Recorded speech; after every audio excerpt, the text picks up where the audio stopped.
Dieu béni. Amen. Pour les Anglais, God bless you. God bless you too. Que le nom du Seigneur soit béni. Espagnol tout? Dios te Dios te bendiga. bendiga. Amen. Que le nom du Seigneur soit béni. Aujourd'hui, c'est le dimanche de la famille. Donc, pour rappel, bien-aimé, ce n'est pas le dernier dimanche du mois. C'est le 4e dimanche du mois. Donc, ça veut dire que même si c'est un mois qui a 5 dimanches, c'est toujours 4e, tu ne vas pas te tromper. C'est pareil pour le cri de minuit. C'est 4e vendredi. Le dimanche de la famille, c'est 4e dimanche. Alléluia. Amen. Comme ça, on ne se trompe pas. On sait que c'est chaque 4e dimanche, c'est le jour de la. Et chaque 4e vendredi, c'est le cri de minuit. Donc voilà, comme ça, on sait et on ne se trompera pas. Donc, que Dieu bénisse vraiment chaque famille.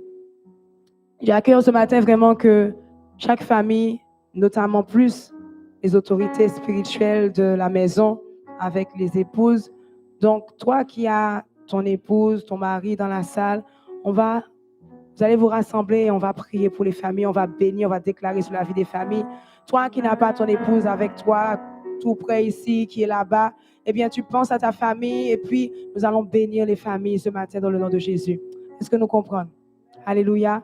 Toi qui as ton épouse, ton mari dans la salle, on se met côte à côte. Les enfants n'ont pas besoin de se déplacer. Juste les parents. Juste les parents parce que c'est eux qui sont la base, le pilier de la maison. Donc, maman, papa, mari, femme. Et nous allons nous mettre debout et nous allons bénir les familles dans le nom de Jésus. Alléluia. Alléluia, gloire.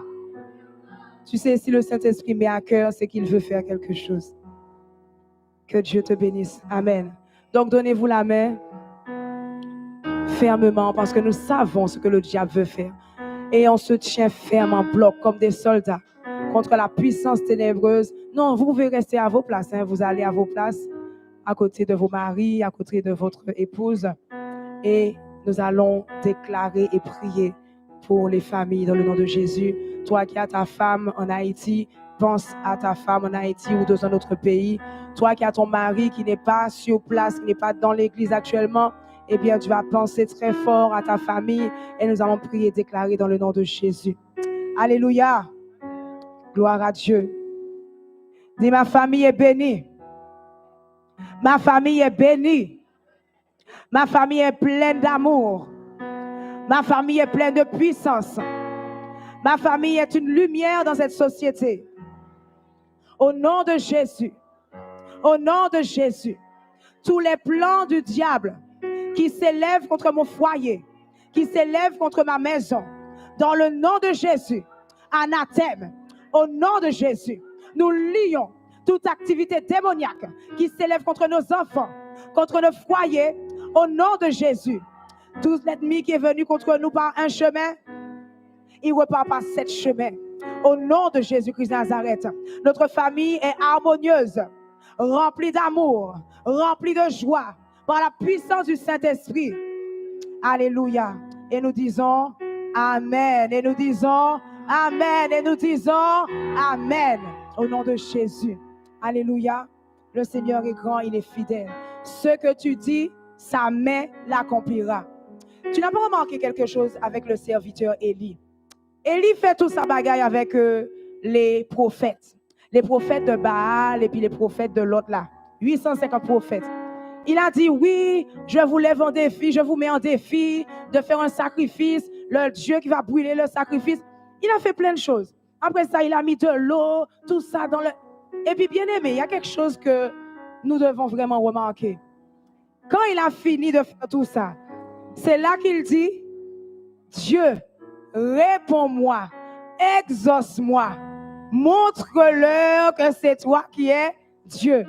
Il a parlé et ensuite il a dit, Seigneur, que ta parole s'accomplisse, que cette parole s'accomplisse. Le Seigneur, il accomplit la parole. Donc il a dit, la vie et la mort sont au pouvoir de la langue. Il t'a déjà donné ce pouvoir-là.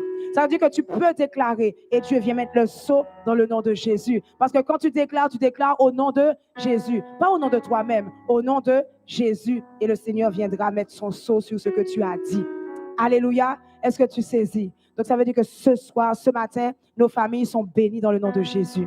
Nos familles sont remplies d'amour, remplies de joie, remplies de douceur, remplies de paix au nom de Jésus. Nous serons des familles modèles. Il faut que lorsque ils verront, le monde verra que quand on est chrétien, eh bien, dans nos mariages, ça va. Il y aura la différence. On va voir la différence entre les familles chrétiennes et les familles non chrétiennes dans le nom de Jésus. Qui est-ce qui croit là ce matin au nom de Jésus? Nous croyons dans le nom de Jésus. Que le nom du Seigneur soit béni. OK. Donc, on va voir quelle famille qui a pensé à ça ce matin. Je vois mes parents.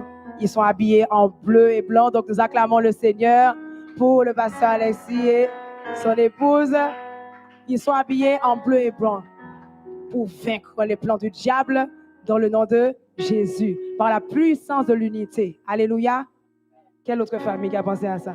Ah, Réazel. Réazel, ils sont en noir. Nous acclamons le Seigneur pour la vie de la famille Réazel. Gloire à Dieu. J'ai l'impression que la famille Fleurimont sont en bleu. Il y a une onction bleue là aujourd'hui. Mais vous savez qu'on est connecté en esprit. Vous n'avez pas remarqué ça? Souvent, il y a souvent les mêmes couleurs dans les journées de la famille. C'est un signe. Parce que je me rappelle, soit dimanche d'avant, le mois d'avant, on était en rouge. Plusieurs familles étaient en rouge. Là, je vois bleu, bleu, blanc, bleu. Donc, nous acclamons le Seigneur pour la famille Fleurimont. Soyez bénis, que Dieu vous fortifie ce matin dans le nom de Jésus. Alléluia. Et nous, évidemment, nous sommes en blanc, blanc cassé. Et nous acclamons le Seigneur aussi pour notre vie dans le nom de Jésus. En tout cas, toutes les familles ce matin, vous êtes bénis dans le nom de Jésus. Alléluia. Toi qui as ta femme là-bas, tu es béni dans le nom de Jésus. La famille est bénie dans le nom de Jésus. Et Dieu fera ce qu'il a à faire. Il va vous rassembler dans le nom de Jésus. Rien n'est impossible à notre Dieu. Alléluia. Est-ce que nous croyons ça, bien-aimés? Rien n'est pas impossible avec mon Dieu, nous. Même si les hommes disent, ça c'est les hommes qui disent. Mais notre Dieu, aux hommes cela est impossible, mais à Dieu, tout est possible. Alléluia. Donc, nous allons faire quelques repassages. Donc, on avait commencé par le rôle de l'homme. On avait parlé du rôle de la femme. Je reprends. Donc, on avait parlé du rôle de l'homme. On avait parlé aussi du rôle et de la place de l'enfant dans la famille. Et aujourd'hui, on va détailler un peu plus. On va parler aussi du rôle de la femme dans le foyer. Alléluia. Que le nom du Seigneur soit béni. Alléluia. Acclamons le Seigneur pour la vie du groupe de louanges. Groupe de louanges, tu sais que j'ai le goût de la parole. Donc, dès que tu vois j'ai démarré, tu sais déjà que tu peux aller, sois béni. Que le nom du Seigneur soit béni. Donc, on va faire un rappel sur le rôle de l'homme pour que ça soit bien assis. Le rôle et la place de l'enfant. Et on va continuer dans le rôle et la place de la femme dans le foyer. Amen. Parce qu'on est un peuple équilibré. On sait que, eh bien, on est esprit, âme et corps. Donc, il faut parler pour fortifier l'esprit. Il faut parler pour fortifier l'âme. Il faut aussi enseigner pour le corps, la chair, que nous puissions vraiment aller de l'avant parce qu'on est tripartite. Alléluia. Le rôle de l'homme. Alors, le rôle de l'homme dans la famille, c'est vraiment important. Dieu, il est un Dieu qui fonctionne, il est organisé. Dieu est un Dieu d'ordre. Dieu est un Dieu qui répartit les choses parfaitement. Et donc, quand on regarde vraiment au commencement, Dieu a créé l'homme et il a vu vraiment qu'il y avait beaucoup de choses, non seulement à faire, mais en plus que l'homme seul, il n'est pas bon que l'homme soit seul. Et qu'est-ce que Dieu a fait? Il a créé la femme pour pouvoir être son vis-à-vis, pour pouvoir être son aide. Donc, la femme a été créée pour être le bras droit de l'homme. Alléluia. Donc, ça veut dire que l'homme a été créé, d'accord? Et l'une de ses responsabilités, c'est l'autorité. Donc, ça veut dire qu'il est le chef de famille, c'est l'autorité spirituelle. Qu'est-ce que ça veut dire autorité spirituelle? Pourquoi autorité spirituelle? L'autorité spirituelle, c'est la personne par laquelle on va passer pour pouvoir donner les ordres ou bien pour pouvoir faire ce qu'il y a à faire dans la maison ou dans la famille. Ou voilà. Donc, ça veut dire que c'est par l'autorité spirituelle, en gros, que Dieu va passer, les anges vont passer pour pouvoir agir dans la maison. Donc, l'autorité spirituelle est vraiment très importante. Donc, ça va me permettre tout à l'heure de pouvoir revenir aussi sur l'enfant, puisque nous avions parlé aussi de l'enfance et on avait parlé de mineur, majeur. L'État français, nous parlons de majeur à 18 ans. Dans d'autres pays, c'est 21 ans. Donc voilà, c'est une question vraiment juste de papier, de légalité, pour qu'ils puissent essayer de mettre de l'ordre dans certaines choses comme ils peuvent, puisque l'Église a perdu son pouvoir il y a quelques années, eh bien, au sein de l'État. C'est vraiment dommage. Donc, par rapport à ça, l'État essaye de se débrouiller comme il peut. Mais sachez en fait que un enfant sort de l'autorité de ses parents à partir du moment qu'il est marié. Ça veut dire que ce qui va enlever l'enfant de l'autorité du parent, c'est le mariage. Soit il est marié avec quelqu'un, un homme, une femme, soit il est marié avec Jésus comme Paul. Est-ce que tu comprends? Donc, ça veut dire que tant que cette personne, je parle d'autorité, tant que l'enfant, le jeune ado, le jeune adulte, tant qu'il n'est pas marié, son autorité spirituelle, dans le monde spirituel, c'est son papa. Quand elle se marie, notamment les femmes, mais aussi les hommes, quand ils se marient, donc, l'autorité spirituelle de la femme, ça devient l'homme. Donc, ça veut dire quoi? Ça veut dire que tant que la personne n'est pas mariée, eh bien, l'autorité spirituelle, c'est le papa. Les anges, comme n'oubliez pas que les anges sont à notre service et que les anges, qu'est-ce qui sait que les anges ne savent pas faire la différence entre les hommes, les femmes, les chrétiens et les non-chrétiens? Est-ce que tu sais ça?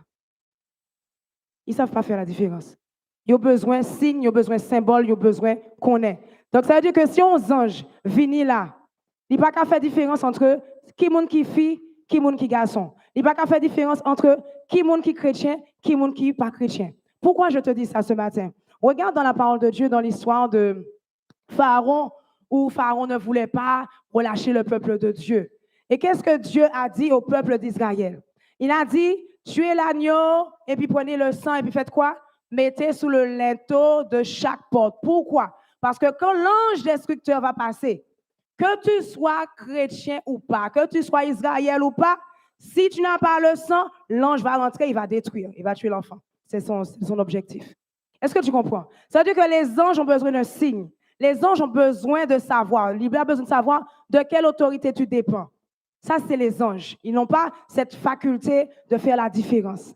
Donc, c'est pour ça que Dieu leur a dit, mettez. Si nous pas mettez, ce n'est pas ma faute. Moi, dis-nous comme ça, depuis nous faisons partie du peuple Israël là, mettez 100 agneaux sous porte nous. Et les anges l'ont passé, l'ont gardé, ils voient que la sang, ils fait bac, ils allent les suivant.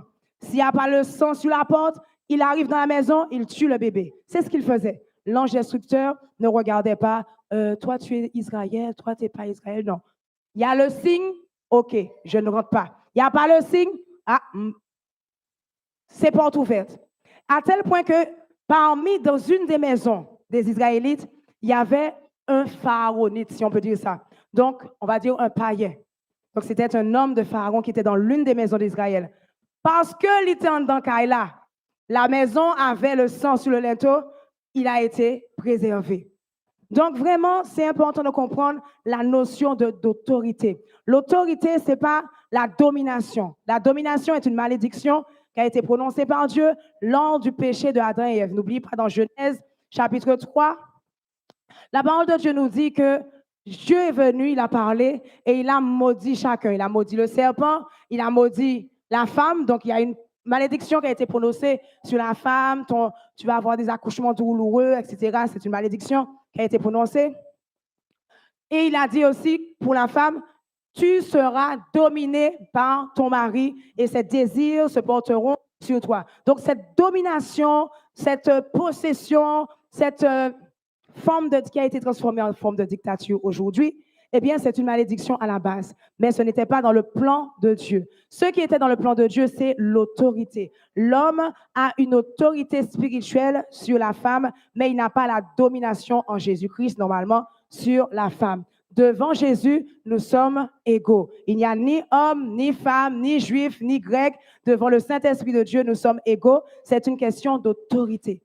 D'accord? Donc, ça veut dire que quand Dieu veut parler à la maison pour quelque chose de très important, il va passer premièrement par l'homme, en espérant que l'homme ait les oreilles ouvertes. Donc, tu vas voir que tu as une responsabilité qui est vraiment importante. Parce qu'une famille peut prendre une mauvaise direction parce que l'homme n'étant pas spirituel, l'homme ne s'occupant pas de cette partie-là, eh bien, Dieu va parler et puis l'homme ne va pas entendre et puis la famille prend de mauvaises décisions et la famille se retrouve dans un mur. Au chef, ça veut dire autorité spirituelle. Et d'ailleurs, dans cette histoire d'autorité, c'est là qu'est venue l'histoire du voile qui pose beaucoup de problèmes aujourd'hui dans les églises, voile par voile. La parole de Dieu dit que le voile, en fait, il faut le porter en signe. Voici c'est l'histoire encore.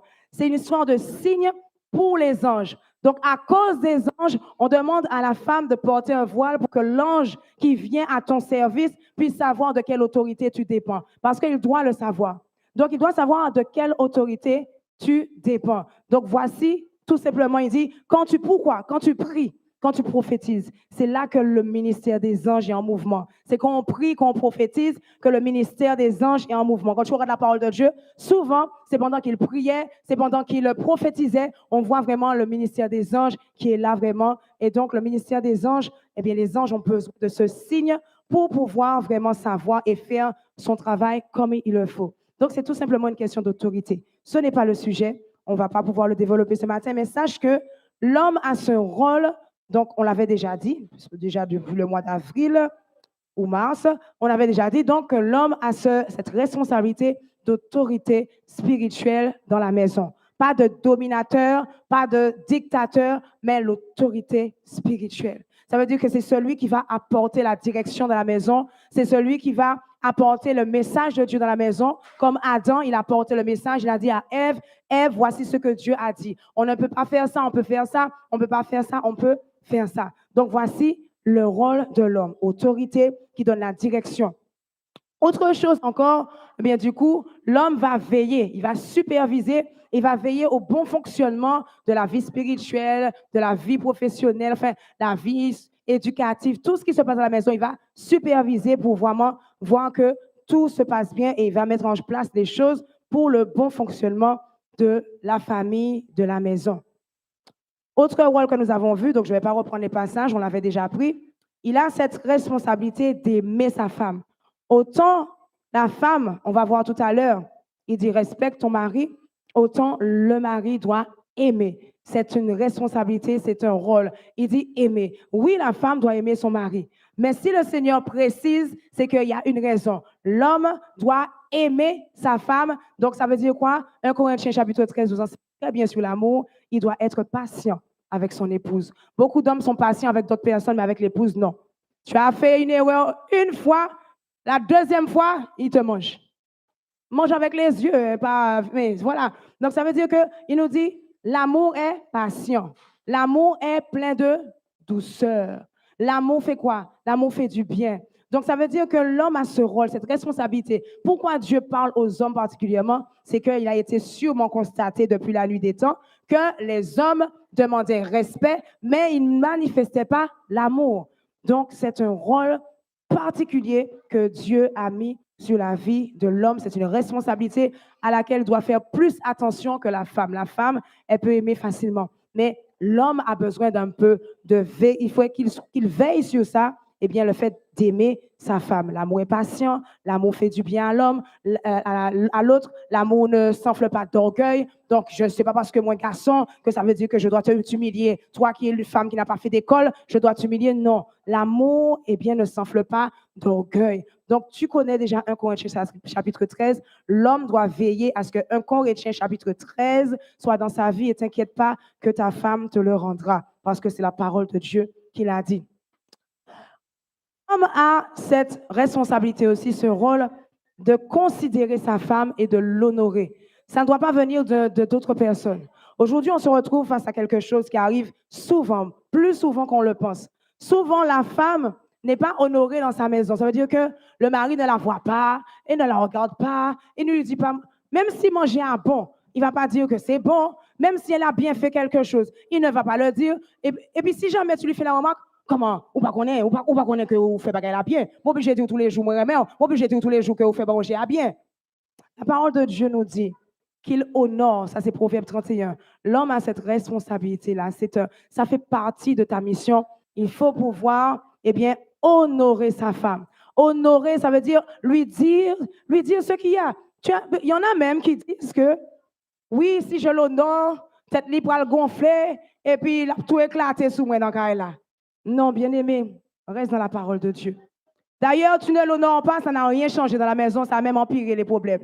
Donc, fais selon la parole de Dieu et puis tu auras plus de chances de pouvoir réussir dans ton mariage, vivre un mariage et ne pas le subir. Parce qu'on est arrivé au point où beaucoup de chrétiens, au lieu de vivre le mariage là, au lieu de jouir le mariage là, ils ont subi un mariage.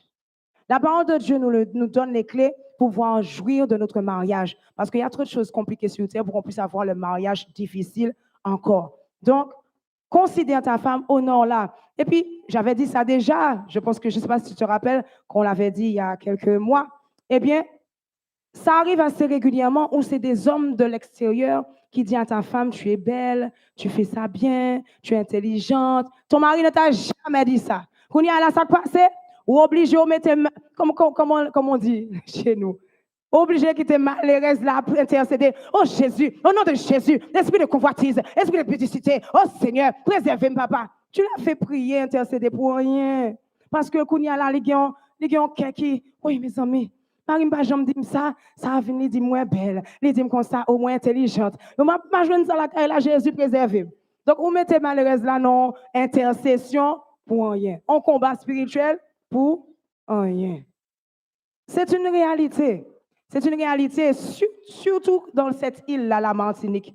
Qui tout habillé, qui tout pas habillé. Moi, j'ai été choquée. Moi, je me rappelle une fois, comme ça, encore plus, mais ce que je suis là. J'avais une colle, bien, mais que je te dis une colle. Une de ces grandes robes, la robe là qui est toute large là, et puis qui n'a pas de forme du tout. Une colle. Et puis je mange, tête moi pas payé. Je me dis, mais non, c'est pas possible. Je me garde à gauche, je me garde à droite. Je me dis, mais monsieur, ça même Martinique, même, il y a un problème même. Il y a pas un enjeu ou bien. Donc, en Martinique, là, surtout, honore ta femme, considère-la. Tu lui éviteras des intercessions inutiles. La parole de Dieu encore parle de l'homme et dit c'est le responsable principal pour subvenir aux besoins de la famille. Non seulement besoins spirituels, mais aussi besoins matériels. C'est lui le responsable principal. La femme vient l'aider. C'est pas la femme qui va travailler pour la maison, c'est l'homme qui va travailler pour la maison. Et la femme vient aider parce qu'elle voit qu'il y a une difficulté, c'est pas suffisant. Elle va venir apporter sa pierre. Mais à la base, c'est l'homme qui vient subvenir aux besoins de la maison. C'est sa responsabilité. D'ailleurs, tu vas voir dans les malédictions, Dieu même, il a dit, Dieu a dit, parmi les malédictions de l'homme, il a dit, maintenant tu vas devoir travailler pour gagner ton pain. Et donc, quand tu vas travailler, ou pas jouer un cob, là, c'est difficile pour capable jouer un cob. Ou travailler dur pour capable jouer 1 euro. Ça, c'est l'une des malédictions qui a été prononcée sur l'homme. Ça te signale que ça fait partie de la responsabilité principale de l'homme et la femme est là pour aider.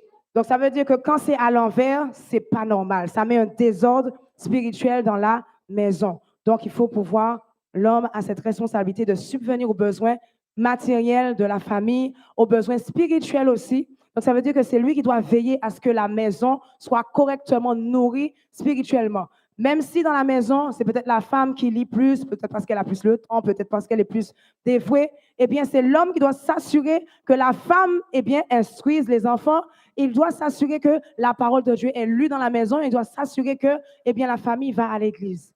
Ça, c'est vraiment important parce qu'aujourd'hui, on voit que les hommes ont donné le pantalon et c'est la femme qui dit, on a l'église, non, on a l'église. Et après, tu es étonné que la femme, elle essaye de prendre le pantalon. Femme, il ne faut pas prendre le pantalon. Laisse-lui son pantalon. Mais c'est vrai que des fois, les hommes donnent le pantalon à la femme.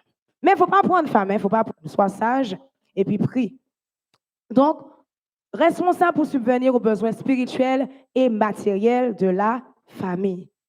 Le mari aussi, donc on avait déjà vu ça, on est toujours sous les révisions, c'est le responsable aussi pour pouvoir faire en sorte que sa femme soit heureuse. Femme, ne rentre pas dans le mariage pour qu'il puisse te donner le bonheur. Ça, je te dis. Ne rentre pas dans un mariage pour donner le bonheur. Rentre dans un mariage pour apporter. Ne rentre pas dans le mariage pour recevoir le bonheur, mais rentre dans le mariage pour apporter le bonheur. Ça, c'est très important.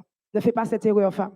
Par contre, c'est l'une des responsabilités de l'homme qu'il veille au bien-être spirituel, moral, physique de son épouse. Pourquoi? La parole de Dieu dit, il y en a qui aiment dire vice-versa, mais c'est écrit que lorsque une femme est attristée dans la maison, les prières de l'homme sont bloquées.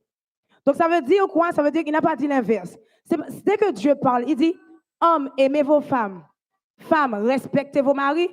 Mais ce qui est bizarre, c'est que pour femmes, respectez vos maris, j'entends personne dire vice-versa. Est-ce que ce n'est pas vrai? On dit vice-versa quand c'est aimez vos femmes. On dit vice-versa quand c'est oui, s'il est triste, la prière sera bloquée. Mais par contre, si on dit mari, non, femme, respectez vos maris, là, il n'y a pas vice-versa. Soyons honnêtes. Donc, l'homme là, a cette responsabilité-là. Il doit veiller à cela. C'est de ta responsabilité, tu dois demander à Dieu comment tu vas faire. Si tu ne sais pas comment faire, tu vois la femme est là, elle est attristée, déprimée. Voilà. Après, il y a des femmes qui sont nées déprimées. Hein. Bon, tu l'as trouvée déprimée, c'est toi qui as choisi de te marier avec une femme déprimée. Maintenant, rentre dans un combat spirituel pour qu'elle puisse sortir de la déprime. D'accord? Mais il y a des femmes, tu les as trouvées joyeuses. Et puis, au cours de la relation, elles sont devenues fermées. Elles sont devenues... C'est plus la même femme joyeuse, plus cette femme que tu as connue auparavant. Il faut pouvoir trouver la solution. Parce que la Seigneur a dit que les prières de l'homme sont bloquées par la tristesse d'une femme dans la maison. C'est important de pouvoir se rappeler de ça. Je continue puisque c'est des choses qu'on avait déjà dit. S'il y a un sacrifice à faire dans la maison, n'oubliez pas que la parole de Dieu dit que l'homme est le chef de famille comme Christ est le chef de l'Église. Donc, ça veut dire que le sacrifice qui doit être fait pour la famille, c'est qui est-ce qui le fait? C'est l'homme. Normalement, tu ne peux pas envoyer ta femme faire les sacrifices. C'est toi qui es homme dans la maison, comme dit un pasteur, qu'il fallait l'homme selon le cœur de Dieu. Donc, tu as cette responsabilité-là. S'il y a un sacrifice à faire, c'est toi, homme, qui dois faire ce sacrifice. C'est juste un rappel. Donc, la femme est le bras droit de l'homme et l'homme doit accepter son bras droit. Ça, c'est important. Accepte les conseils, même si c'est toi qui vas avoir le dernier mot en tant qu'homme, c'est toi qui vas prendre la dernière décision, mais entends quand même le conseil. Regarde vraiment sincèrement avec l'aide du Saint-Esprit qu'est-ce qui est mieux pour la maison et puis on prend la décision ensemble dans le nom de Jésus. Les enfants. On avait vu les enfants, on va faire un rappel rapide sur les enfants. Les enfants ont cette responsabilité d'écouter l'instruction des parents. Quand papa, maman parlent, il faut écouter, obéir. Il faut honorer, ça c'est la responsabilité des enfants aussi, honorer les parents. Donc, honorer les parents, leur faire plaisir, les valoriser, ne pas faire honte aux parents par un mauvais comportement. Donc, tout ça, ça participe à honorer les parents. Donc, ça, c'est pour les enfants. Donc, l'enfant, sa place, c'est vraiment, il doit avoir sa place d'enfant. Un enfant ne doit pas être un porteur de messages. On l'avait dit ça aussi. Ça veut dire que quand les couples, des fois, sont divisés, ils ne se parlent pas. Parfois, ils envoient « Elle dit papa, ça pour moi. Elle dit maman, ça pour moi. » Ce n'est pas la place de l'enfant. Si tu veux dire quelque chose à ton mari, prends le Père, le Fils, le Saint-Esprit et puis va. Mais n'envoie pas l'enfant, ce n'est pas sa place. L'enfant n'a pas non plus sa place sur le lit conjugal. C'est important parce qu'aujourd'hui, beaucoup de personnes, ce n'est pas les chrétiens seulement, c'est mondial, beaucoup de personnes ont ce souci-là par fatigue, par facilité, par problème financier. L'enfant se retrouve longtemps sur le lit conjugal. Un enfant n'a pas sa place sur le lit conjugal, sauf s'il est malade, sauf s'il y a un problème exceptionnel. Donc ça, c'est vraiment important. L'enfant a sa place, l'enfant a son rôle. Ça, c'est important. L'enfant aussi n'a pas la place de donner des ordres, même si c'est une famille recomposée. Même si c'est une famille recomposée, tu as trouvé la personne avec un enfant, tu as accepté de te marier avec elle, l'enfant n'a pas le droit de dire « Ah ouais, tu n'as pas le droit de faire telle chose parce que c'est ma maman et puis tu n'es pas mon papa. » Non. Chaque enfant doit savoir qu'il a sa place. Maman s'est mariée avec ce monsieur, papa s'est marié avec cette dame ou bien cette sœur, eh bien, tu es enfant, tu restes à ta place d'enfant, tu ne donnes pas d'ordre parce que tu n'es pas l'enfant. C'est vraiment important de comprendre vraiment le rôle de l'enfant. Et parents, tu dois mettre l'enfant à sa place et dire non, ça, ce n'est pas ton rôle, ça, je vais gérer ce problème-là. Tu n'as pas à parler comme ça, eh bien, à mon mari, puisque tu ne le considères pas comme ton papa, mais sache qu'à partir de maintenant, c'est ton papa et on remet l'enfant à sa place. Parce que lorsqu'on laisse ce désordre-là régner dans la maison, le diable rentre et fait des dégâts. Donc, l'enfant a sa place, l'enfant a son rôle et laisser les enfants à leur place. Honneur, obéissance, écoute, ne pas s'interposer entre les parents. Voici le rôle et la place des enfants. Nous continuons avec le rôle et la place de la femme. selon la parole de Dieu. Donc, selon la parole de Dieu, tu vas regarder dans le livre déjà de la Genèse, Dieu a créé la femme pour être quoi? Une aide, le bras droit. C'est une aide. Donc, ça veut dire quoi, aide? Ça veut dire que faut que garçon en commence son bagage. Ça veut dire que faut que garçon en met ton bagage en place. Ça veut dire que garçon faut qu'il ait une idée déjà. Est-ce que tu comprends? Donc, ça veut dire elle est là en tant qu'aide. Donc, elle est aide vraiment dans tout. Il y avait des servantes, justement, qui faisaient cette blague-là et qui disaient, mais attends, parole ça même, nous pas bien lire, nous pas bien comprendre lire. Ma réfléchir bagaille, me dit, mais il y a pas les non blague. Et puis, il dit comme ça, mais si nous aide, ça veut dire que dans le cas la ménage bagaille ça yo, m'pas pour faire tout seul alors. Ça veut dire que normalement c'est lui qui t'a trouvé faire puis il faut m'aider. Est-ce que nous comprenons? On dit, oh, ça nous dit, hein, les gars, vérité, oui. Parce qu'il a dit en tant qu'aide, il n'y a pas qu'un tort. Est-ce que nous comprenons? Il dit, il a créé une aide. Donc, mis à part le rire, la parole de Dieu nous dit que la femme vraiment a été créée pour aider l'homme. La femme a été créée vraiment pour le compléter. Ça veut dire qu'un homme sans son épouse, sans son vis-à-vis, eh bien, il n'est pas complet, sauf si il est appelé à être comme Paul, un eunuque, quelqu'un qui n'est pas destiné au mariage. Les eunuques sont très rares, hein, sachez-le. Donc, ça veut dire que, eh bien, il y aura toujours un manquement à ce niveau-là. Donc, elle a été créée pour assister. Donc, ça veut dire que c'est l'homme qui doit déjà engager la conversation, qui doit déjà engager le projet, qui doit déjà donner les directives, donner les directions, donner les idées, et la femme va venir compléter, la femme va venir aider. Et lorsque nous voyons vraiment, effectivement, on va pouvoir passer à ça, justement, ben, on va en parler tout de suite. L'une des responsabilités qui est souvent attitrée à la femme, c'est tout ce qu'on appelle le ménage. Le ménage. Alors ça, c'est un gros débat. Dans 90% des couples, le ménage, l'argent, ça, c'est des problèmes dans les foyers. Donc, tout ce qui est ménage, nettoyer, passer ses pieds, faire la vaisselle, faire machine, quoi encore? Dis-moi toujours. Réparer souliers, qu'est-ce encore? Repasser, oh oui, repassage, m'oubliez ça. Repassage, quoi encore? Faire manger, écrit, quoi encore?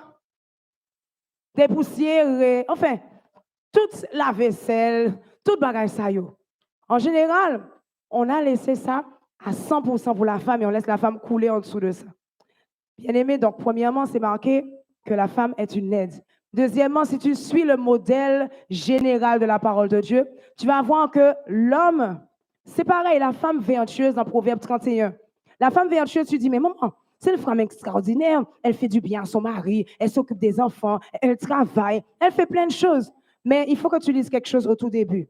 C'est écrit, elle donne la tâche à ses servantes. Qui est-ce qui donne les servantes? Quand tu lis vraiment la parole de Dieu. Je ne suis pas venue mettre de problème, non? Il faut qu'on puisse dire la parole de Dieu telle qu'elle est pour qu'on puisse avancer. Parce que c'est vrai que c'est quelque chose qui revient souvent dans le couple et ça donne beaucoup de problèmes. Donc, ça veut dire que l'homme a ce devoir de pouvoir faire tout son possible. Si ce n'est pas possible, on s'organise. Mais ça veut dire que tu ne dois pas laisser, comme dit la femme, eh bien, comme si c'était l'esclave, et puis elle est là, elle coule, elle n'arrive pas. Il y a beaucoup de choses à faire dans une maison, bien aimée, même si ta maison est petite. D'ailleurs, j'ai l'impression que plus elle est petite, plus elle est difficile à l'entretenir. J'ai même l'impression ça.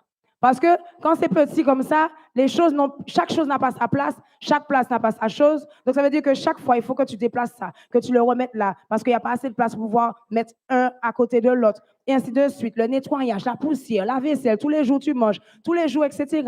Tu as le toit. Parfois, on oublie ces parties-là. Il faut nettoyer le toit, il faut nettoyer les vitres. Enfin, on connaît déjà le train-train. La femme ne peut pas faire ça elle seule. Elle ne peut pas faire ça elle seule. Donc, c'est important que l'homme, en tant qu'homme, puisse pouvoir l'aider eh bien, en lui fournissant la servante comme Abraham, parce qu'il y a beaucoup de chrétiens qui revendiquent ça. Oh oui, pas gain Sarah encore, qui t'a dit Abraham, mon Seigneur. Et puis, il y en a qui aiment dire, mais si pas gain Sarah, c'est parce que pas gain Abraham. C'est une blague que j'ai entendue. C'est une blague que j'ai entendue. C'est pas moi qui ai dit, non, j'ai entendu la blague. Et donc, ça me fait réfléchir, cette blague-là. Parce qu'effectivement, quand tu regardes Abraham, eh bien, il avait le respect de sa femme, c'est vrai, mais Abraham, c'était quelqu'un qui, il avait donné des servantes. Non seulement il a donné des servantes à sa femme, mais il a donné des servantes aussi à chaque enfant. Donc, il pourvoyait à ce besoin-là. Et il disait, maintenant, tu te débrouilles avec tes servantes. Donc, quand tu regardes dans la parole de Dieu, tu vas voir vraiment que, eh bien, l'homme avait cette responsabilité. Aujourd'hui, si tu ne peux pas payer une servante, enfin, une aide ménagère ou quelque chose comme ça, mais il y a des machines. Il y a des maris qui laissent leur femme laver à la main. Aïe, aïe, aïe, aïe, aïe, aïe, c'est grave. Tu laisses ta femme laver à la main. Tu laisses. S'il n'a pas de quoi? J'ai entendu quelqu'un qui a dit, et s'il n'a pas de quoi acheter? Eh bien, tu l'aides. Tu dis, chérie, tu laves, je rince. Ah. Il faut trouver des solutions. Parce que la parole de Dieu a appelé la femme aide. C'est une aide. Donc, ça veut dire que tu ne dois pas lâcher comme ça tout sur elle. S'il n'y a pas grand-chose, ce qui est très étonnant dans une maison, il y a vraiment pas mal de choses à faire. Mais il veut vraiment, c'est de ta responsabilité en tant qu'homme. Voilà, c'est ça la responsabilité de l'homme. Ce n'est pas crier sur la femme. La responsabilité de l'homme, c'est vraiment ça. Tu dois faire en sorte de t'assurer que le travail de ta femme est facilité dans la maison. Concernant le repas, pareil, après vous vous organisez. Peut-être qu'il y en a qui n'aiment pas du tout faire le ménage, mais peut-être qu'ils aiment bien repasser. Et donc on s'organise, et puis le repassage, et toi tu fais le repassage, et toi, on s'organise ensemble. OK? Mais femmes, n'en donne pas à ton mari de nettoyer, n'en donne pas à ton mari de... Non, le mari doit savoir ça. Et toi, tu dois avoir le moyen. Parce que le Seigneur nous a créés d'une façon qui fait que tu pourras attirer ton mari. Là, avec l'aide du Saint-Esprit de Dieu, t'inquiète pas, on a ce pouvoir qu'on appelle le pouvoir de séduction. Tu es capable, avec les mots qu'il faut, avec la douceur qu'il faut, d'amener ton mari à t'aider dans les tâches ménagères. Mais l'homme doit savoir que c'est sa responsabilité. Toi qui dois veiller au bien-être de la famille et de la maison. Femme, tu es là pour pouvoir aider ton mari dans tout ce qu'il entreprend. Dans tout ce qu'il entreprend. Ça veut dire que ton mari fait un projet de travail, même si tu n'aimes pas le projet, tu l'aides. Tu pries pour lui. Tu l'aides dans ce projet-là. Tu l'aides à monter. Tu l'aides à avancer. Tu vas faire, normalement, c'est notre rôle en tant que femme de faire en sorte que, eh bien, ils réussissent dans ce qu'ils entreprennent. Ça, c'est notre rôle. Aider le mari, l'assister dans ce qu'il fait. J'entends peut-être quelqu'un qui dit, mais oui, mais s'il ne veut pas être aidé, fais ton travail. Le Saint-Esprit fera le reste. Fais ton travail, le Saint-Esprit fera le reste. Tu dois aider en tant qu'épouse à ton mari à être élevé en dignité. Ça veut dire que quand tu es dehors, ne critique pas ton mari. Parce que tu dois l'aider à être élevé en dignité. Ça veut dire que Dieu, même si Dieu veut l'élever en dignité, toi-même, tu passes derrière et tu dis, mon mari est ci, mon mari est ça, mon mari, même si Dieu devait l'élever en dignité, ça va être difficile qu'il puisse monter parce que derrière toi, tu passes et tu dis, mon mari est ci, pas garder là, li méchant, li hypocrite, li ci, li ça. Non, en tant qu'épouse, on doit aider son mari et donc c'est vraiment dans tout, tu dois aider ton mari. Tu dois pouvoir l'aider, tu dois avoir ce cœur qui est là pour pouvoir l'aider dans tout ce qu'il entreprend. Et même s'il y a des choses qui se passent à la maison, comme on dit, le linge sale se lave en famille, on discute, on apprend à communiquer, on essaie de résoudre les problèmes, mais tu ne vas pas critiquer ton mari dehors parce que tu dois l'aider à monter. C'est pour ça que ce n'est pas un proverbe biblique, mais c'est un proverbe quand même qui a son sens, qui dit, derrière tout grand homme, il y a une femme. Il y a une femme. Donc, notre rôle, c'est vraiment de pouvoir aider le mari. Notre rôle aussi, la parole de Dieu nous a dit que nous devons être soumises, la soumission. La soumission, c'est un sujet qui a posé beaucoup de problèmes dans la vie de beaucoup de chrétiennes parce qu'elles se sont dit, mais comment ça la soumission? Pourquoi elles ont eu des problèmes? C'est parce qu'elles ont été face à un homme qui n'a pas été un chef de famille comme Christ a été le chef de l'Église, mais elles ont été face à un homme dominateur, dictateur. Et quand tu as un homme dominateur, dictateur, qui ne fait rien, qui n'a pas de décision, ou bien qui n'a pas de directive à donner, qui n'est pas garçon, s'il y a un problème dans la maison, le premier à être assis, c'est lui-même, eh bien évidemment, tu vas avoir une femme qui aura tendance à vouloir se rebeller. Ce n'est pas une excuse pour se rebeller parce que si Jésus arrive au même moment, et le mari et la femme nous prient. Donc, ça veut dire que ce n'est pas une raison pour toi aussi, femme, de te rebeller. Mais on a cette responsabilité-là. C'est notre rôle, ça fait partie de notre mission d'être soumise. Qu'est-ce que ça veut dire la soumission? Quand l'homme donne des directives, lorsqu'il dit non, il y a un projet, eh bien, au final, dans la discussion, eh bien, la décision finale, l'homme qui va mettre un point final. Il y a beaucoup de femmes qui aiment avoir, comme on dit, le dernier mot. Il ne faut pas être comme ça parce que le Seigneur nous a appelés à la soumission. Parce qu'il y a une soumission, il y a une autorité spirituelle. Donc, c'est vraiment important de le comprendre. Ça veut dire que si, par exemple, tu as un projet, ne dis pas, ah oui, je suis indépendante, je peux faire mes affaires moi-même. Donc, spirituellement, il y a une autorité qui est établie. Et donc, cela veut dire que, eh bien, on doit avoir cette soumission. Même si tu as un projet et que tu es capable de faire ce projet-là seul, il faut pouvoir le soumettre à ton mari. Il faut pouvoir lui en parler. Même si tu as l'argent, parce que tu travailles, même si non, il faut pouvoir en parler à ton mari parce il a une autorité spirituelle. Il est ton autorité spirituelle et donc il faut pouvoir en parler à ton mari. Et il y avait quelqu'un qui posait cette question, qui disait, mais est-ce que donc du coup une femme, parce que c'est vrai que mon cas, mon appel fait poser beaucoup de questions par rapport à tout ce qu'on a déjà entendu, et me dit, mais est-ce que vraiment une femme qui n'est pas en accord avec son mari peut prêcher ou peut devenir pasteur? La parole de Dieu, quand tu parles d'autorité, une femme qui ne respecte pas son mari, une femme qui n'est pas soumise à son mari, même si Dieu l'appelle à être pasteur, spirituellement, elle ne sera pas légale. Donc ça veut dire, je vais prendre mon cas. Si je ne respecte pas mon mari, même si j'ai décidé, j'ai quelque chose qui me vient à l'esprit, je décide de le faire en tant que pasteur, même si je suis appelé, parce que j'ai une autorité spirituelle. Si il dit non, je dois m'arrêter. Je dois m'arrêter. Pourquoi? Parce que c'est Dieu qui l'a établi, autorité spirituelle sur ma vie. Est-ce que tu comprends la dimension de l'autorité spirituelle? Donc, ça veut dire que si je fais le malheur d'être contre lui, de lui manquer de respect, mon ministère, je le perds. Est-ce que tu comprends? L'autorité spirituelle, on est soumise à son mari.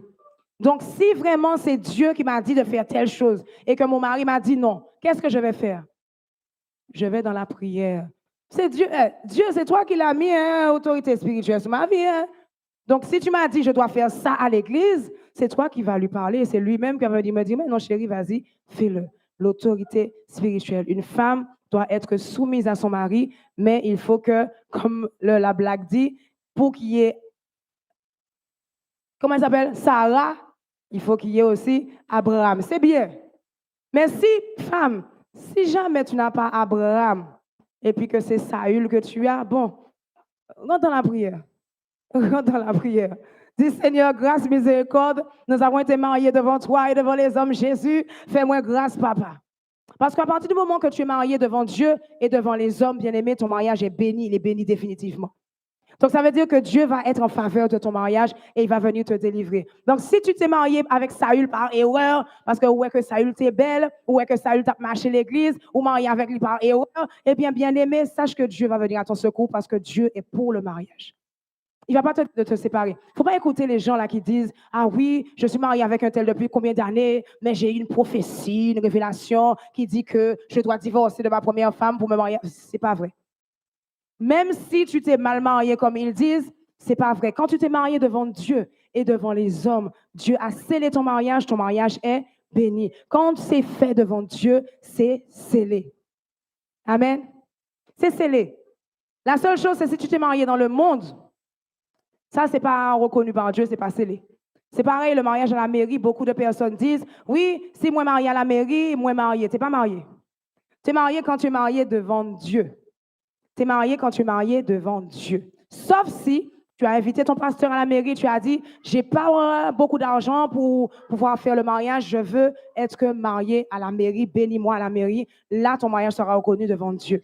Donc, bref, et c'est là que l'autorité spirituelle va pouvoir se mettre en place. Donc, femmes, nous sommes soumises à nos maris. Si tu n'arrives pas, tu es une femme peut-être qui a été élevée, femme douboute, femme diom, dis Seigneur, abaisse-moi. Donne-moi l'humilité, donne-moi la douceur, donne-moi l'amour pour pouvoir respecter mon mari, pour ne pas lui faire honte en public. Il y a des femmes, elles peuvent être de l'autre côté de la rue et elles vont appeler leur mari. Est-elle? Tu fais honte à ton mari. Ou bien elles arrivent à l'église et puis elles parlent fort. Mais tu fais honte à ton mari. Ça, on est des femmes. Et la femme, elle doit élever son mari. Elle doit montrer aux gens que c'est un mari fidèle, un mari selon le cœur de Dieu. Et chaque jour, tu dois prier, Seigneur, accorde-moi la grâce d'avoir un mari, que mon mari soit un chef de famille comme Christ est le chef de l'Église. Et prie pour toi-même que moi-même, je sois une femme vertueuse selon ton cœur. Donc, la soumission dans l'esprit, la soumission dans le langage, c'est très important parce que quand tu n'es pas une femme qui est soumise, quand tu n'es pas une femme qui est respectueuse, tu peux prier 10 000 allées, les anges qui sont à ton service sont bloqués. Parce que les anges fonctionnent avec quoi, je t'ai dit? L'autorité, les signes, l'autorité. Quand il arrive, tu peux avoir ton voile si tu veux. C'est pareil, tu peux avoir ton voile si tu veux. Si tu ne respectes pas ton mari, ton voile n'a pas de valeur. Sache-le. Mais ce n'est pas une raison pour dire oui, je ne vais pas mettre le voile pour prier. On t'a dit de mettre le voile, mets le voile. Mais par contre, il y a les hypocrites aussi qui mettent le voile, mais qui ne respectent pas leur mari. Ben, c'est pareil. L'ange, il sait reconnaître ça par contre, parce que l'ange, il est spirituel. Donc, on doit avoir vraiment cette soumission, ce respect, même si c'est Saül, même si c'est un gars qui est vraiment mauvais, garde ta soumission. Et la parole de Dieu nous dit, ça c'est aux femmes qu'il dit ça. Il ne dit pas ça aux hommes. Il dit aux femmes, femmes, sois quelqu'un de soumise, sois quelqu'un qui va gagner ton mari. Si jamais ton mari n'obéit pas à la parole de Dieu, si jamais ton mari ne respecte pas la parole de Dieu, qu'il puisse revenir à Christ à cause de ton amour, à cause de ta douceur, à cause de ton obéissance à Dieu, à cause de ta chasteté. Ça, c'est à nous qu'il dit.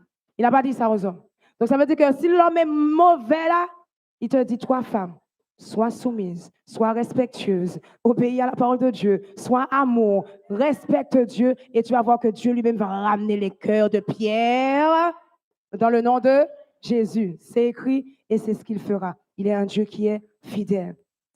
La femme, tu as cette responsabilité là aussi lorsque tu vois que vraiment c'est Dieu dans la maison, eh bien, de pouvoir aider l'homme financièrement. Donc, ça veut dire que ce n'est pas toi qui vas faire le plus, mais tu vas juste amener le complément, aider financièrement. Donc, ça fait partie. Dans les finances, tu aides. Dans la vie spirituelle aussi, tu aides. Quand tu vois que ton mari ne prie pas, il faut l'aider. Il faut le pousser. Il faut l'encourager. Même si ce n'est pas tout le temps évident, mais dis, Seigneur, donne-moi la force parce que tu m'as mis là en tant qu'aide. Sache que le travail de l'aide est plus difficile que le travail de chef. Sache que le travail du ministre, premier ministre, est plus difficile que le travail de président, même si le président a la plus grosse responsabilité. C'est-à-dire que quand le premier ministre fait une erreur, on va dire quoi? On va dire Macron, on va dire premier ministre. On va dire Macron n'a pas pris la bonne décision. Est-ce que tu comprends? Donc ça veut dire que l'homme a cette responsabilité, une forte responsabilité, mais la femme a vraiment ce lourd fardeau de pouvoir aider. Donc, vraiment, prenons notre responsabilité d'aide à cœur dans tout ce qu'on fait. Aider dans l'instruction des enfants. Instruire les enfants, ça veut dire que quand papa a dit quelque chose, maman ne doit pas venir et puis dire le contraire. Papa a dit ça, eh bien, il faut dire aux enfants, écoute, papa a dit c'est comme ça, c'est comme ça. Même si après ça, vous allez parler à deux dans la chambre fermée à huis clos, pour dire, bon, chérie, j'aime pas trop la façon, est-ce que tu préfères, tu penses que ce serait mieux comme ça? Et puis on discute. Mais quand papa a dit, maman ne doit pas passer pour dire l'inverse. Ça, c'est vraiment important. Ça fait toujours partie de notre rôle de soumission. OK? Donc, aider son mari, lui faire du bien. Proverbe chapitre 31 nous dit que la femme, elle est là, elle fait du bien à son mari. L'homme aussi va faire du bien à son mari, puisque la parole de Dieu dit, hommes, aimez vos maris, Marie, aimez vos femmes. Et il dit à la femme, eh bien, fais du bien à ton mari. Est-ce que les enfants, quoi encore, tout ce que tu vois qui est important, ou bien important ou pas important, mais qui est nécessaire pour bâtir ta maison, eh bien, il faut le faire en tant qu'aide. Est-ce que ça va? On a vraiment une responsabilité qui est extraordinaire, c'est vraiment très beau. Comme j'ai l'habitude de dire que l'homme, c'est comme le cerveau de la maison, la femme, c'est le cœur. Elle est toujours en travail. Le cerveau est là, il peut être en repos, il est là, mais c'est lui qui donne les directives. Par contre, s'il n'y a pas de cerveau, le corps ne fonctionne pas, le cœur ne fonctionne pas non plus. Mais par contre, le cœur, il est toujours en travail. La femme, c'est le cœur. L'homme, c'est le cerveau. Les deux fonctionnent ensemble. Le cœur envoie le sang, le cerveau envoie les directives. Les deux ensemble forment un corps puissant. Est-ce que tu comprends? Donc, ça veut dire que le mariage, la famille, on est une équipe. On n'est pas ennemis. Si tu perds, comme on dit, si tu perds le combat, c'est le mariage qui a perdu le combat. Donc, ça veut dire que tu ne luttes pas contre ton mari, mais tu luttes contre la chair. Contre qui? Contre les démons, les autorités, Les princes de ce monde, nous n'avons pas à lutter contre la chair et le sang, justement, mais contre les démons, les autorités, les princes de ce monde des ténèbres qui viennent agir dans la famille. Donc, ça veut dire que quand tu as un problème dans ta famille, tu discutes avec ton mari en tant qu'épouse, tu en parles. S'il n'a pas envie d'en parler, c'est pas grave. Tu vas faire comme la femme face au juge unique. Tu vas revenir un autre jour, tranquillement, mais évidemment avec la prière derrière. Ne viens pas comme ça, mais viens avec la prière et tu reviens pour pouvoir en discuter. Mais c'est vraiment important. Quand tu as un problème, tu vois un défaut, ne te bats pas contre lui, ne l'injurie pas, ne le punis pas, parce qu'il y a des femmes qui punissent le mari. Hein. Les femmes qui punissent le mari, pas ici. Des femmes qui vont faire à manger, elles vont servir tous les enfants et puis elles vont rien laisser pour le mari le soir. Pas chez nous, pas chez nous. D'autres personnes. Donc la femme, même si mari mauvais, même si mari c'est pas à ton goût, tu lui laisses son repas. C'est ta responsabilité. Tu nourris ta maison, c'est ta responsabilité. Maintenant, laisse Dieu s'occuper du reste. Toi, sois soumise, sois obéissante à Dieu. Fais ce que tu as à faire. Aide-le du mieux que tu peux. Et dans la prière, combat les démons, les dominations, les princes de ce monde des ténèbres qui agissent dans le foyer, dans le nom de Jésus. Alléluia. Est-ce qu'on est ensemble? Est-ce qu'on est ensemble? Que Dieu bénisse nos foyers. Femme, que Dieu te fortifie. Que Dieu t'encourage parce que je sais que physiquement, humainement, ce n'est pas facile parfois, mais c'est important de faire confiance à Dieu et sache qu'il agira. Que Dieu vous bénisse, bien-aimés. Gloire à Dieu, nous allons. À Dieu.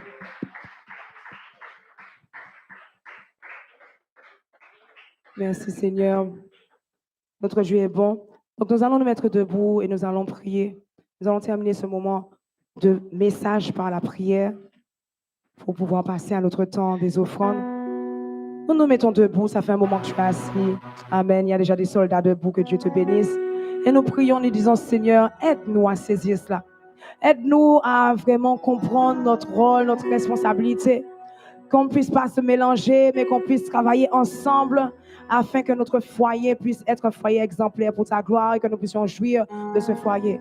Et toi qui es célibataire, qui n'est pas encore marié, dis Seigneur, aide-moi à comprendre, Seigneur mon Dieu, Papa, toutes ces choses que tu nous donnes, tous ces secrets que tu nous donnes afin d'avoir un mariage béni dans le nom de Jésus. Nous prions ensemble. Père, tu es le Dieu Tout-Puissant, tu es le Dieu trois fois saint. Papa, nous te disons merci pour ta parole, Seigneur, qui nous donne tous les secrets, toutes les clés, Seigneur mon Dieu, Papa, pour pouvoir vivre et jouir de nos mariages, Père.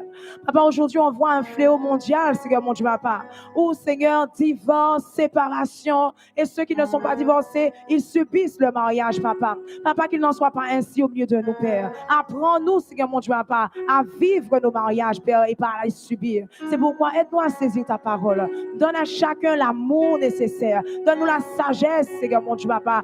Aide-nous à saisir, Seigneur mon Dieu, Papa, comment être de bonnes épouses pour ta gloire. Comment être de bons maris pour ta gloire. Parce que lorsque le monde verra comment, Seigneur mon Dieu, ta gloire brille dans nos mariages, ils connaîtront et ils reconnaîtront que c'est l'Éternel qui est Dieu, Père. C'est pourquoi, Papa, je veux, Seigneur, que ta gloire brille dans nos foyers. Parce que, Seigneur, si ta gloire ne brille pas dans nos foyers, Papa, nous savons que le monde, Seigneur, te maudira. Papa, à cause de ton nom, simplement à cause de ton nom, Seigneur, je veux que mon foyer soit béni. Je veux que mon foyer se déploie. Je veux que les bénédictions de Dieu puissent vraiment se voir dans la vie de notre famille. Que notre mariage soit uni, que notre mariage soit heureux dans le nom de Jésus et que nos enfants puissent grandir dans l'harmonie, dans l'amour, dans la paix, dans la joie que tu as prévu pour la vie de chaque famille. Oui, Seigneur, tu as un plan de paix et de bonheur avant même que chaque mariage soit célébré, Seigneur, et scellé. Père, tu avais déjà de plans de bonheur pour chaque mariage, Père.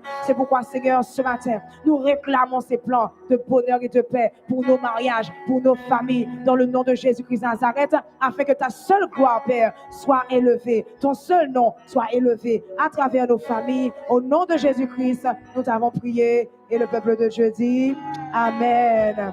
Gloire à